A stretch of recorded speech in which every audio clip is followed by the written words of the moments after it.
Tangu nimezaliwa sikuwahi kujua kama Diamond ni fundi wa kupiga ngoma kiasi hichi bro. Afu beat anayoipiga hapo sasa inaendana na ile ngoma yake ya utaniweza wapi utundu nimeanza zamani mie.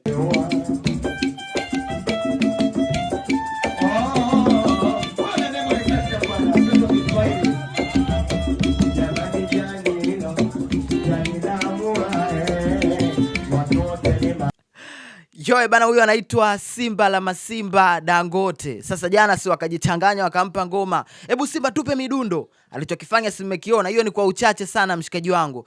Bana, usiku wa jana imefanyika hafla moja ambayo kimsingi imebaki tu kama historia kwa sababu ilikuwa ni kumbukizi ya miaka 59 ya Mama Dangote. Kwa hiyo jana ilikuwa ni kama birthday party ambapo tuliona walikusanyika mastaa kibao sana kutokea kusini, mashariki, kaskazini, wapi huku.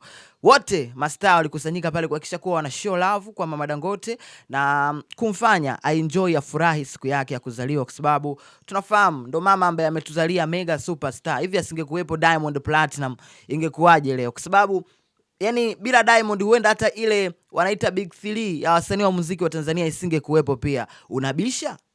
Unabisha? Bana, jana kiukweli nimeshuhudia, yani nimekuja hizi moment zote kuzishuhudia asubuhi kwa sababu jana niliwahi sana kulala. Ndio maana pia nimewaambia hapo kwenye ukurasa wangu wa Instagram kuwa so mbaya tumechelewa lakini tunaanza muda huu. Kwa hiyo gari ndo limewaka mshikaji wangu. Mimi naitwa Bounce. Unasemaje? Bana, kisha una follow ukurasa wa Bounce_TZ na kupa update zote muda huu, yani matukio yote ambayo yalijiri usiku wa jana kwenye birthday party ya Mama Dangote na kupa muda huu. Yani tunaenda na wewe sambamba mpaka kuna kucha pia. Ikiwezekana hata kesho Jumatatu tunaamka pamoja. Kama kuna lolote limebaki niambie kwenye comment hapo. Moto umewaka bro. Let's go.